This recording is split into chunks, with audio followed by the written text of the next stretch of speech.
Hey there! Welcome to Mark in the Park, the podcast. I'm your host, Mark Milow, speaker, storyteller, and healthcare advocate. And this is the place for personal reflections, stories about mindset, hobbies, and purpose. And a reminder that life doesn't stop at a diagnosis. In fact, often the real journey begins after. So sit back, relax, and enjoy the show. Hey, everybody, and welcome back to another episode of Mark in the Park, the podcast. And today I have a very special guest. I've got somebody that I not only consider one of the top advocates in the Parkinson's world, but also a dear friend of mine. I have George Ackerman on today. George is the creator of the TogetherForSharon website, and also has written several books. Does a wonderful podcast, and is truly just one of the most wonderful men I've ever met. And George, you are such a good guy. I'm so excited to have you on. This is like a reunion for me and you, to have you on. So thank you so much for being on the show today. It's hard to follow, so I think it's a wrap. That was a great show. I think I was, I told my wife today, and actually a few weeks now, when we knew we were scheduling, that I've done a lot of these over, 300 of my own, maybe almost a few hundred of others, but this one I was most excited for. No offense to everyone else, I just made them all look lower in the world, but because again, I consider you a brother in this fight to a cure, and there's some days that I don't think I'll make it, but because of you, and we'll mention a few others, support from the beginning, it really has changed my life for the better. And I'm so grateful for your time in the past, present, and the future together. Oh, that's nice of you, George. Thank you. And George, I remember, as we met and kind of got to know each other. And then for those that don't know, George and I did a podcast with a couple others, with Esther and Melissa. We did a unscripted podcast for a time, which was a lot of fun, which, as the name implies, was unscripted. We just talked off the cuff about Parkinson's and things related to that. And a whole lot of fun. But again, hard to coordinate 4 different schedules into one podcast. That's a tough thing to do, as busy as everybody is. But George, let's talk about you today. So again, thank you so much for being on. If you don't mind, can you help our listeners understand, because I mentioned you're an advocate. You're a powerful advocate. You truly are. And I mean this with every ounce of sincerity I can muster here. You are truly a force in the Parkinson's advocacy world, because you get things done. You get the word out there. You dig and find ways to get information and get people, and then you present it to the Parkinson's community. And I love that. But how did this journey start? And I know this is actually the impetus for your book as well, but the story of your mom and you as a caregiver, if you don't mind. Yeah, before I start, I do want to say actually yesterday I went to an event and I had the honor to meet one of the world-renowned doctors, Stuart Isaacson. And it was just another memory, because it wasn't even just that I got to finally meet him, but I was leaving because I had to come back to work, and it was an empty hall. They had food and I didn't eat, so I just decided to get an orange juice or something and head out. And there was only one other person there, so I wore this shirt because this is my famous Together for Sharon shirt. But as I was kind of wrapping up and leaving, a younger woman just said, "Are you with Together for Sharon?" I'm like, "I think so. I am Together for Sharon." And she said, "Well, I follow you, and I wanted to let you know how much your advocacy means to me." And honestly, I almost started crying because I'm a big. We haven't met yet. I can't wait to meet. But I'm 6'2", 200 pounds in police, and I don't sometimes. I can give speeches to thousands of people as a professor, a lawyer, or a police officer, but when I have a moment like that, I almost kind of fall apart, because it means that's why we do it. There's tough days, and going back now, I started my journey. I heard of Parkinson's, the word. I didn't even know it was a disease for about 10 years. My mother was able to live independently, but she was diagnosed, we think, for 15 to 18 years. I thought it was 15, but now I'm discovered it might have been even longer. We didn't know anyone else in the world had Parkinson's disease, even my mother, and I didn't even know what a caregiver meant. But unfortunately, the last 4 years of her life, the disease, and we don't understand why to this day. It's one episode of a podcast I might want to look into someday, why it progressed so quickly, because every journey is so different. It doesn't progress like that for everyone. the last 4 years of her life, unfortunately, she went from a woman who was able to walk a few miles a week to the out of nowhere a cane for 2 years, then a walker, wheelchair, and then bedbound for the last 7 days. And that period of my life changed me forever as a person, a son, and a human being. Never dreamt, I'd see my mother. We had just bought our brand new, beautiful home. My dream was to buy my mother a home, and we just bought it a few miles from our house, and it was brand new. So I have a video you've probably seen. She walks in, and her eyes like light up, but she never really even got to enjoy it because it was the last year of her life when everything went kind of bad quickly. And prior to that, I dedicated my life to being an advocate for victims of crime. I grew up in Brooklyn, New York. I always had a passion to help those who, in a way, didn't have a voice. So I kind of correlated today in Parkinson's world that I was a attorney. I still am. I actually have to do my CLE credits today to continuing legal education. I'm a lawyer in Washington, D.C., also a police officer now in reserve in Florida, and my PhD in criminal justice. And that's my true passion. Of course, Parkinson's has overwhelmed it in a good way, but I miss my mother and best friend every day. I don't think I could really move on or even get on any day of my life going forward if it wasn't for people like you, Esther, Melissa, and so many. Because I remember when I started out, and unfortunately in 2025, people are like kind of either shocked or they don't believe you that you want to just help and don't want anything in return. So even yesterday, I find myself telling people again, it's getting to be ridiculous if I should stop, but I have to say it's like a broken record. I'm the guy who wants to on my show to help you and to let the world know how inspiring so many people are. But I don't want anything in return, and that's the truth. So probably don't need to keep saying it, but that's why I do it. But I do remember again, one of my books is called Empty Seat at the Table, where I started advocating and I felt very alone, like I wasn't wanted. Because I don't have Parkinson's, I'm no longer a caregiver, someone living with PD, but I am a person who lost a loved one, and just because she lost her battle, I don't feel her voice doesn't matter or I don't count. But the last thing is, since day one when I met you, Melissa, and the door was open wide, the arms were open even wider, and you've all made an impact on my life that, again, I just dream of the day to get a photo together because I'm hanging it right in my office. The first thing I see any day when I advocate, because you all mean more than words can ever express, as well as your viewers and listeners. And I hope they share the show, support all that Mark does, because we need more Marks. There's only going to be one, thankfully, but we need more of you out there joining in this fight towards the cure. Well, there's some people that would contest that more marks would be a bad thing because. But thank you, George, man, and George, to your point, you took tragedy, and you have used that as a fuel in the fire to advocate, and you have literally been able to pull people onto your podcast that are CEOs. You got on stage actually with Michael J. Fox. You actually met him.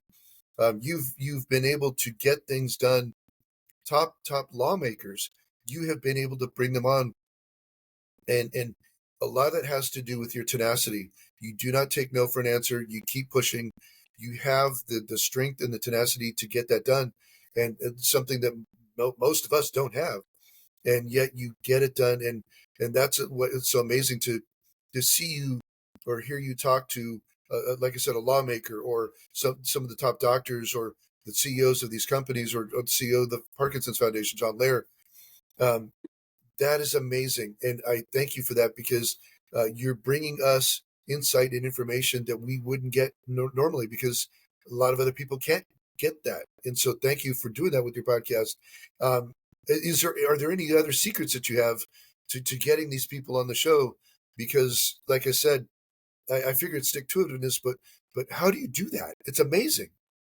Yeah, I think it's from my mother, to be honest, because my whole life I wanted to quit of many things, whether it was law school, police academy, and definitely the PhD, which took 7 years and many redoing the dissertation. And my mother was always literally by my side saying, don't give up. And even I have a funny collage I once made with my mother. She's literally next to me on the stage of all my graduation. So feel like she's still with me in a way, but to be honest, I feel like she lost 15 years or more due to Parkinson's and likely 15 after she passed because she was only 69. That's, to me, very young in 2025. I believe we should be around to 85, 90, some 100. But I feel like everybody I meet, even today, she lives on in a way in her memory. That's what kind of drives me to keep doing this. I don't get anything. Our family's probably spent 80, $90,000 donating to different organizations and putting books out, which don't really sell because even if it does sell a copy, I donate everything. So we're actually excited next month. We're traveling to New York City to go to the Michael J. Fox Foundation Gala, which is a beautiful night I've never been to before. We're Nice. also, I'm excited to walk because unfortunately a lot of surgeries myself, and my health hasn't been the best. But you don't let it, even from the surgery center and from the bed when I'm out of anesthesia, I grab my phone and advocate for Parkinson's cure because it's affecting many more people than just, what I'm going through. So, again, it's just a lot still to be done, still work to be done, but you just can't say, if someone says no, I usually don't, I don't want to bother people. It's hard because you have a fine line. You either bother them and get somewhere or don't bother them and then your voice will never be heard. The same Mm, thing with politicians, I've sent, and media. The media is the toughest, and they still are. I've written 15 letters now, 7 or 8 times. No one responds just to talk about awareness in April in Palm Beach, Florida, or in the state of Florida. And the media is just one I can't figure out. So I talk about that, and I say, well, I thought that maybe I actually interviewed an anchor once on my show. Fortunately, he had just left, or they would have done a big story on us. So still haven't had that happen. I'm working actually in the future on a documentary on my mother where I didn't want to, but I might play some of the tougher days that she had. I didn't want to do that in a way. I didn't want to be remembered, but I feel like we need to start shocking people to get them to listen. And I don't want to say shake them because obviously Parkinson's, we use that term, but I kind of feel like I need to strangle someone one day, not physically or real in a reality, but to get them to listen. I feel Parkinson's, if we get to this topic, is something that can be prevented, just like some of the world-renowned doctors are saying. But I don't feel like our government or people are doing enough. And I'm not going to lie, some of the things we can take in steps I don't even follow, like dry cleaning. I was doing an interview with Dr. Ray Dorsey, and he just mentioned that dry cleaning could cause Parkinson's. Instead of even listening to the rest of his talk, I was trying to figure out ways to remove my jacket and throw it and burn it. And even eating healthy, our country in the United States, and this can go around the world, to be healthy, to be clean and eat very fresh and organic is very expensive that a lot of people can't afford. I might be able to, but how are you going to change the world, get rid of Parkinson's by, realizing these things like environmental factors and not making any changes or having your legislators do it? How is paraquat not banned in the U.S. when it's banned in almost, I mean, some of the stuff is shocking. How right. is it the only bill, and I'm glad it passed, the national plan passed December of last year when this has been happening for decades with Parkinson's. So we are making ground, I believe, and again, hopefully we'll get to it. I was honored to be in Washington, D.C. at the Advocacy and Public Policy. That was an experience that would take hours to get to if we ever had, but to be there in, government. But then there were downsides. The networking was an A+, the dream come true to be able to sit with CEOs and other people diagnosed and learn from them and share my mother's story. But on the downside, I was supposed to meet with 5 representatives and only one actually showed. So that's kind of tough to handle. And when I came home, thanked them, followed up, and nothing since then. And we still haven't had the committee, brought about the advisory, and we still haven't had one thing from that Mm, board or that bill passing occur yet. So, I'm hopeful. I had, I think, 40 endorsements or nominations for the committee, which is grateful, especially for friends like you. But I'm still sitting here wondering, if it's ever going to happen. yeah, yeah. You mentioned paraquat, and I said this on another episode, but paraquat's okay here. It's banned in China, and China manufactures it and sends it to America. I mean, that just blows my mind. But so let's go back to your authorship, if you don't mind. I believe you said you've got a children's book coming out soon, right? Can you tell Yeah, us just about that? happened to have these are Oh wow, look at that. There And you I go. never, well, I'm very honest. That's one thing. Sometimes it could be not too good, but I have nothing to hide ever. There's nothing. I don't see, and I like to tackle my blog every month of tackling tough topics. Like today, just posted about our Facebook groups even worth anything because I've used them, had good experiences, bad, and they're great and all. But I don't know if we're getting the awareness as much as I wish. But I never set out to write a book. I never wanted to write. I've written books in criminal justice and the constitutional law. But I saw as I started advocating, I felt, and I still do, that there's a very big need and a lack of awareness for certain topics. Right. One was, going inside. When my mother was struggling, I didn't know what to do. I felt alone. And I wrote the last year of her life, I wrote a little kind of journal I kept with time, dates, and stamps. I think you've seen it.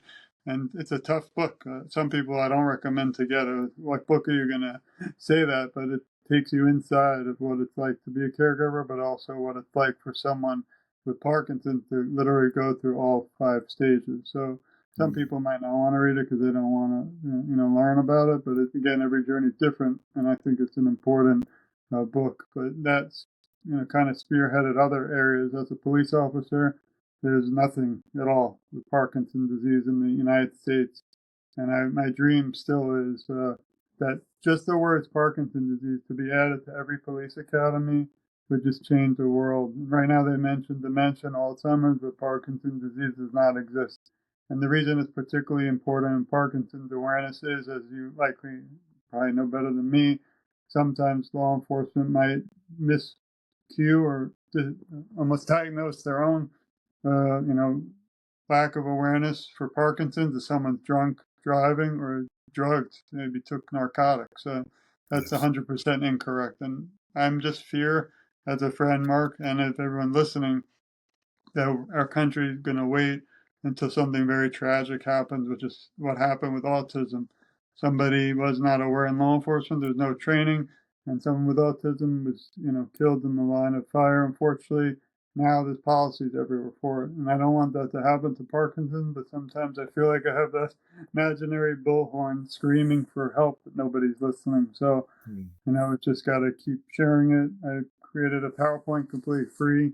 I always joke and say if I won the lottery, I would literally hire a company to just send my books for free to everyone everywhere because that's what I don't really want the money. And I was told not to say that, but it's true. Everything donated right back to the Parkinson's community. So there's certain topics, that one, and again, to lead up to the children's book, it's just another personal problem I had. Even today, I have 3 children, and my mother and my daughter, she's now 13, were best friends. My mother never had, she had 2 boys and always wanted a daughter. And when I remember we're sitting at, a restaurant, my wife and I told my mother we're having a baby and it's a girl. And my mother, we all started crying because she wanted to buy dolls and little, figures just because she was so happy. So this book is exciting because it's the final one. I hate to say final, but it's been tough because it's expensive, as you know. It's very time consuming, but it's even tougher getting the word out. So, and even getting them out there is just I'm excited for the book nook. Hopefully, if I qualify at the World Parkinson Congress, so that's something that we'll really remember forever. But it's a journey of my daughter and my mother. So it's not my journey this time. It's going to bring you into the world of a child, seeing their grandmother from when they were born to when they were 8 years old and she passed. And it's not a sad book. It's more of a guide for, I think, parents who are going through any disease and having trouble explaining what's going on to their children. And in reverse, it's great for children, little kids who just are wondering why is their grandmother shaking? Why is their grandmother not able to come to dinner this Sunday? And it shows the good times too. So I'm very excited. I'll be sending you free copy. Free copies of Santa books. We've probably spent again like more money than I'll ever be able to get back just for the cost of the paper and the ink and the mailing it than I ever would. But I just feel there's a really big need in society for these things, and they're out there just still having trouble. I hope someday I can tell you it's solved it, but getting it out because I had to self-publish them. I went to many publishers and nobody cared about Parkinson's disease. And the last thing is shocking is there's been studies that we're going to go from 1 million people in the U.S. to almost 25 to 30 million in just 15 years. We need everyone to get on this board now, not later. Yeah, absolutely. So you just mentioned a lot of things there. So to unpack a little bit of that, first of all, what a wonderful book, because um, children's books and books where you're explaining life to kids and kids have a chance to understand a little more is truly a wonderful thing. Trying to help kids understand the concept of an illness like that. What a great thing that you put together for that. That is amazing. And so thank you, George, for doing that. Again, you've got a number of books out there. I will put in the show notes the link to your website as well as some of your books there, so we can get some awareness to that. But George, you talk about this. There seems to be this. Um, you can shout with a bullhorn. You can shoot a cannon off about Parkinson's and nobody looks. And it really is something where the you mentioned Dr. Ray Dorsey and some of the stuff going on the book to end Parkinson's. There's I think a movement that's starting. I feel like there's finally like a collectivity, a connection, the connection, and maybe a wave of movement that's starting now, and it's just starting now. And I know what you mean, but I'm hoping that this wave really does. And growing up in San Diego, I think of a wave. When you're looking out at the ocean, it kind of looks flat and serene, and when a wave comes in, it starts to build, and it kind of comes out of nowhere. And I think that's where we are. I think we're in a point where a movement is starting. God help us. Hopefully, I'm right about that. But George, to your point, it is frustrating when you talk about Parkinson's, and you get some people that listen that are usually people with Parkinson's, but people outside of Parkinson's community or even legislators or decision makers don't often listen. And to your point, we have focus on Alzheimer's and other conditions, but not Parkinson's. And the number of people with Parkinson's is growing rapidly, growing almost exponentially. And to your point, very soon that number is going to get real high real quick. And it's environmental factors as well as genetics, but they think mostly environmental factors. We need attention to this now. This is today's episode version of Mark My Words, because this is something that has to get across to people. The importance of Parkinson's, both funding, research. You mentioned the Bill to End Parkinson's passed, but there's still no committee. Why is that? There's questions that have to be answered, and we need people accountable. We need people, lawmakers, decision makers, accountable to this and to our community, and worldwide. That number is going to grow too, because it's not just the United States where the Parkinson's is growing. It is, as the CDC describes, the world's fastest growing neurological condition. And we have to have some action. We have to have some focus on it. And so, I mean, I can scream this till I'm blue in the face, but George, this is why I love your advocacy, because you're tireless, you're out there, you're doing it. And George, thank you so much, because we need you. We need people like you so much. And I really, really do value that advocacy. Thank you so much. Now, I will also say, George, you happen to have one of the most wonderful wives I've ever met. When I did an interview with you and her, and I thought, wow, what a lucky guy. So you have a wonderful family that supports you too, right? And because that's when you talk about a caregiver, you're a caregiver. You gave care, and the person you cared for has passed away. And we've talked about this. There's not really there's really not a lot of niche for that in the Parkinson's world. There's for Parkinson's caregivers, but what happens when that person's caregivee passes away, right? And so that's a rough place to be in. Um, Fortunately, you've got a support system in your family, and you've got a wonderful wife, and you've got kids. And I just want I think the world of her, because when we were doing our little interview, you were talking about her like glowingly, right? So just tell me about the support that your family gives you. I mean, when it first happened, my mother was getting, ill. My mother and my wife were best friends too, so I Mm. wasn't her only, but I was lucky. They, sometimes you hear the stories where the in-laws aren't friendly with but luckily that wasn't the case. But my wife was able to somehow juggle work, school, and three children while she understood, I needed to be with my mother. The problem is we were told by 15 movement disorder specialists in Florida, some of the top, that you don't die of Parkinson's, you die with it. So it was like two people on my shoulder. One was like, she's not going anywhere, so it's okay not to be there all the time. But as we thought about that every day, something else happened or it was getting worse. And then my other guy here said, you have to just be with your mother. So thankfully, I had an understanding family, and I didn't know how long this was going to go on. But I knew it. Just everything I tried, we tried everything. Like literally, there's nothing I regret even today that I think we could have tried, and it just kept getting worse. So I was lucky in that way. But I definitely destroyed my own health because I didn't work out, I didn't really do much, but because my mother only felt safe because she also had delusions and hallucinations the last year. So she was very in fear of her life every minute. We had to remove the phone because she was calling the police. But when I was with her, she was okay. So it's kind of a tough spot to be in, but I was happy to be there. I'm only the man I am today because of what she did for me. She was a single mother, had a master's, and gave everything up so that she could take care of me and my brother. And I knew I didn't know, but if I ever dreamt she needed me, that I'd be there. We took over her whole life. I mean, we had to spend $12,000 a month the last year because we needed full-time care, and I swore I wouldn't put her in a home.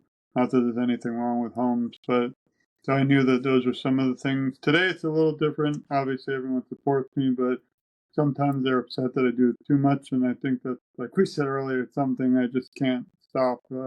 Sometimes you think advocacy is, good, and we say keep aware of your own health, but when I think of you, Melissa, Esther, everybody listening that's still struggling, I consider you family. And she says sometimes, how do you have so many family? Because everyone in this, when you go through Parkinson's, there's a community, and thankfully 99.9% are incredible. And but we've gone through or going through something that not everybody has, and I feel it brings people closer when you have some understanding. Not that we want to exclude someone who doesn't, but now everyone seems to be knowing someone. It's shocking with Parkinson, whether it's a neighbor, the mailman, or somebody down the block. So back then, Jerry, still supportive. But when I went to DC, it was very hard because I work full time, probably even more than that, and to leave my work completely and go there and have my wife help juggle it with the children, and now it's not easy anymore. So I do think they support me, but I do think that some days they'd rather me be with them. And but mentally, to be honest, Mark, without you, this audience, this show, and my work, I don't think I'd be able to make it. I'm not going to fall apart, which I do feel like sometimes. And I wish you didn't have to battle it. I wish everyone listening didn't. I wish my mother was still next to me. But those are the facts, and I'm not going to stop until there's a cure. So if it's going to be my own health, unfortunately, I can't stop that. And I just love everyone in the community. And again, I have to keep driving home. I don't want anything. We can't bring my mother back. But what I do want is that everyone is aware of your show, the things that everyone out there did. There's so many inspiring people. There's a day some days I'll say, I need a break. I'm tired. But then I'm on Instagram and there's this gentleman who's running. Is this the craziest thing? He's breaking a Guinness Book of World Records. He might come on my show. He's very busy. He's actually going to run like 7 continents and marathons in 7 days, 3 days for Parkinson's for Michael J. I'm like, how could I not Wow. want to meet him and talk to him? So sometimes I'm pushing on purpose because I want everyone. I mean, you probably didn't know that, and I want everyone to know about the story. So, but it's a two-edged sword. It's like you don't want to be rude or all that, but then you kind of want them to join you just for 10 minutes of their life. I don't know why. It's not that much, to ask for, I think, but it's still some people I'm trying to figure out how to get Michael J. Fox on the show, Mm. how to get, again, it's funny because someone who I'll try to get for a long time finally comes on, we do it, they love it, and then they'll never hear from me again. It's not that I don't want to, I got that. And these shows like this today, I feel live on forever because you don't just share it once, you can share it every day. You could share a clip. It's Sure. something that has to continue to be shared worldwide till there's a cure. Absolutely. Excuse me. So, George, you mentioned getting a photograph and putting it on your wall. We have a plan. We have a plan. Again, Unscripted was a podcast that was produced by you, George, myself, Melissa, and Esther. And the four of us had so much fun doing that. We have a plan to meet at the WPC and take a photo of the four of us finally getting together. We've never met in person. Um, I've been able to meet Esther in person because she comes to Phoenix once in a while for doctor stuff, but I've not been able to meet Melissa or you in person. And so I am so excited, not only for the WPC, because that's a wonderful thing, but at the WPC to get together and get that photo with you. And that's going to be an amazing experience. And I shared this when we talked about the WPC or the World Parkinson's Congress, that one of the best parts of it is seeing people from the Parkinson's community that you've never met in person and actually giving a high five, giving a hug, taking a photograph, and catching up. That can be a truly encompassing thing um, and lead to some great conversations and stuff like that. So I cannot wait for that moment. So, George, you're going to be at the WPC. And again, so excited about taking a photo with you. Are you going to have some of your books in the book nook at the WPC? I'm really excited to meet the three of you, and have that picture. I mean, I had the honor to meet Esther finally at DC, but we were limited, time. I think we'll have a little more time at the WPC. I also want to thank their whole organization, Eli, everyone's come on my show. I'm really excited to meet Parky. Yeah, he or she was on my show, and we had a great conversation, which was me speaking to myself, and a lot of emotions. And thank you, and I'm excited for that. And also, that I've done over 2,000 interviews written, 300 podcasts. But honestly, I think almost every speaker there has been on my show. So the only fear I have at that event is I don't think I'll make it down the corridor in even 4 days. There's going to be so many people. I mean, I've had every doctor, researcher say they want to meet. I don't think, I'll be able to meet everyone, but at least it'll be a beautiful time. And I have a few, obviously, individuals, which I'm biased, the three of you, who are obviously the first time. I'm going to probably cry, so I'll have to warn you now. And I did submit, I didn't want to be like too much burden, but I did submit 3 books because I think they're important. I don't know the process yet, so we're waiting to hear back, and I'd be honored to speak to. I think they have a little talk, but just to have it there, and it's not to sell them, it's just for awareness again, and that's really all we can ask. I think it's all the things they're doing, and one thing about the WPC is they changed my life forever, and I told this to Eli and to Ruby and to Parky too. But the reason is when my mother passed, I was an advocate for 2 years, and I was, big on the U.S., and in my weird world, I didn't realize there were other countries battling Parkinson's. And when I watched Barcelona, it's very difficult for me to travel due to my own medical issues. And when I see you probably won't notice, but it's like a little like Parkinson's where I'm in horrible pain.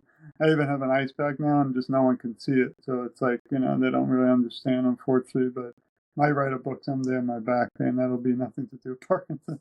So, but, it's the reason is that I just happened some reason on the internet on Facebook to see something about World Parkinson Congress, and I got into it. I started looking at it and watching, and I was and it was like a dream to watch people around the world now gathering, and where I would never be able to meet or come in contact with them at any other time. And since that day when I discovered there were 10 million people battling out of the U.S., it changed my life because I got to meet people from Italy, France, Africa, Spain, you name it. Even Nova Scotia is battling Parkinson's, and I was shocked. But to be able to interview these people and share their stories and advocates and researchers has given me a lot of hope on days that I think, obviously can't bring my mother back, but I worry about the future when I hear your stories and your shows and hear from people worldwide, Bass Bloom, so many Mad Eagles, people now, like, I can't wait to get to meet them. And Parkinson's UK, Parkinson's, these organizations have been such supportive of me. It's always cool when I see Parkinson's Europe, like, liking my posts, which is so cool. But to be able to be in a room with them all is just going to be incredible. But I think I will be overwhelmed because and also I have a funny thing for you, the inside. when I went to DC, I took so many pictures. I finally, it took me a month or two to share each one. Well, Parkinson's, I have my own camera. No, I'm not using the phone just because I think there'll probably be 300, 400. I'm not going to even remember. Like, I don't know how I'm going to match the people and the pictures because there's no Yeah. way I'm going to remember. But especially excited to see the people. You know, I love the researchers, the scientists. We've dedicated our whole show lately just to research. I mean, I've had doctors from France and Italy and Rome. This is just amazing that they'll take a minute to come on the show. We've had some of the top 10 researchers in the world. And it just, I learned, I think, whether you have a lot of degrees or not, when I teach, I feel I learned so much for the students. Well, I don't care how much advocacy or many years or even a minute I put in, I still have so much more to learn. And the only journey today that breaks my heart is the one that I'm not aware of. Well, it's funny you mentioned having a camera dedicated to the WPC. Great idea. Because to your point, my phone was so full when I got back from Barcelona when I went there. That is a fantastic idea. It really is. Okay, so I got a question for you. Yep. Why can't dinosaurs clap their hands? Ironically, the whole family's going to gather and watch the new Jurassic Park tonight. Why can't they clap hands? Well, some of them don't have hands and their feet, their stomps. You're going to ask me to analytically look at this as a I was going to researcher. say, this is getting too analytical, man. I have no idea. They can't clap their hands because they're extinct. Nice. I like it. Just, I wouldn't have thought of that. For whatever that's worth. Hold on. You know me, instead of extinct, I figure out reasons why we should go back now in time and figure out we're going to have a show. Yeah. Well, hold on. Hold on here. There we go. Okay. Finally got that to go. To teach me how to do that. I can't figure out. Yeah. I hit the button and it wasn't working. It's like, come on, the timing was all there, but no. Okay. Anyway, well, so this is the part of the show I call Get to the Chopper. Get to the chopper! Because we're actually getting to, and time flies on these podcasts, and you know better than anybody. You've done over 300, right? But the Get to the Chopper portion is where we take a look back and we say, what's the one thing in the show that you want people to remember, or what's the one thing you want them to take away today? Maybe you haven't even covered it yet, but what's the one thing you want people to remember at the end of the day here today? I think hope. That's the most important thing because we still have so much, good to come. We have so much inspiring stories, people to share. I'm already booked up for the whole year next year. We have no more time we're booked till 20 to 27, and I didn't even plan that, but they're just everybody's so inspiring. But every time, you have a down moment or you feel it's just life's tough, just go to our website, go look at what Mark's doing, TogetherForSharon.com. It's become a life of its own. I have several podcasts now. We have Q&A with Sharon's son George on the virtual road, which I think we might have even talked about because I go now. I can't physically go everywhere, but there's so many great events going on.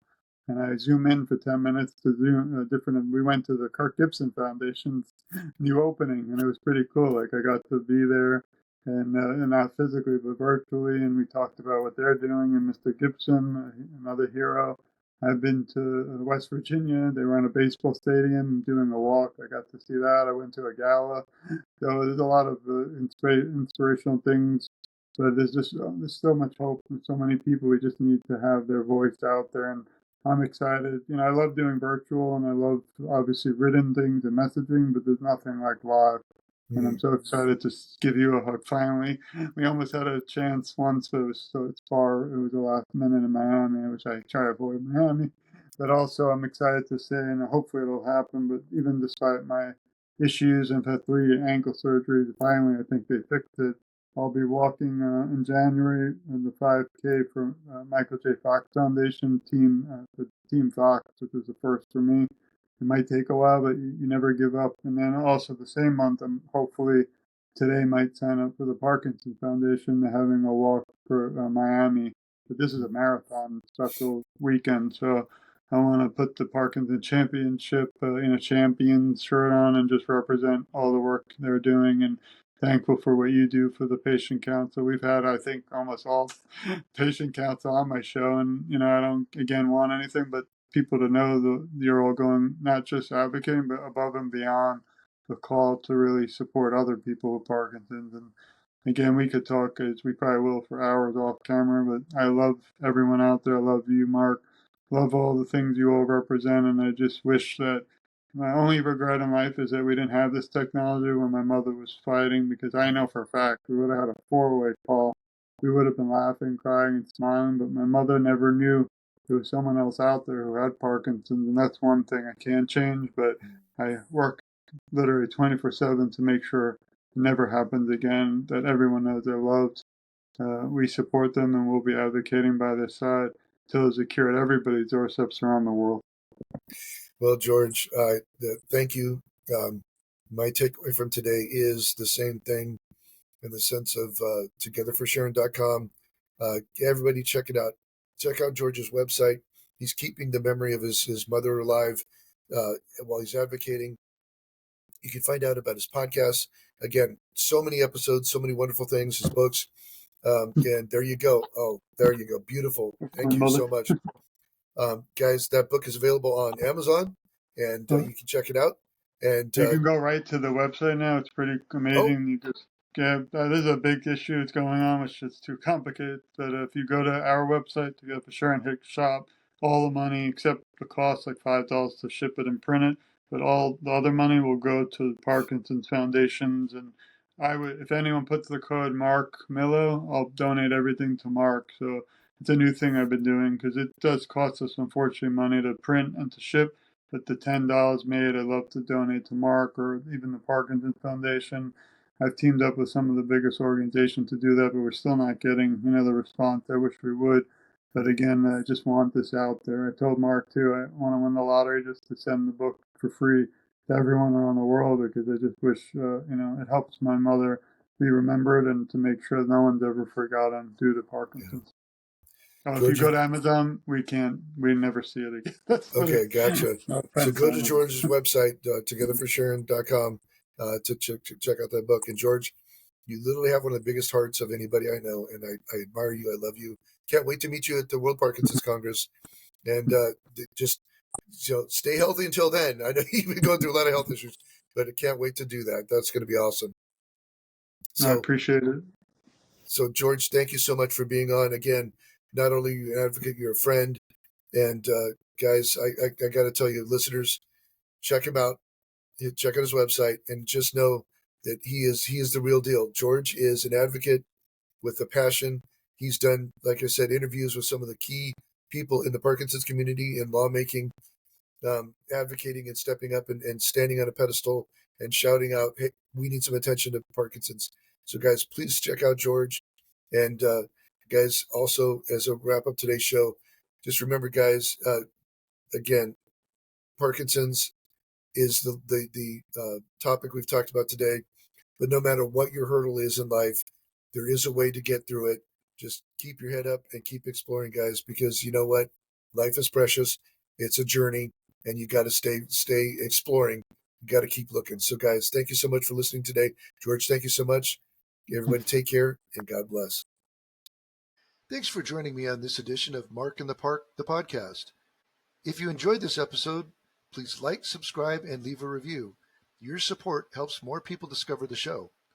For show notes, updates, and future episodes, or to connect, head over to markinthepark21.com. Got a guest idea or a topic suggestion? Drop me a line at markintheparkpodcast@gmail.com. I'd love to hear from you. And to all my listeners, this is Mark Milow reminding you, life is as much about the journey as the destination. So enjoy the sights and sounds along the way. Thanks for listening, and until next time, keep exploring.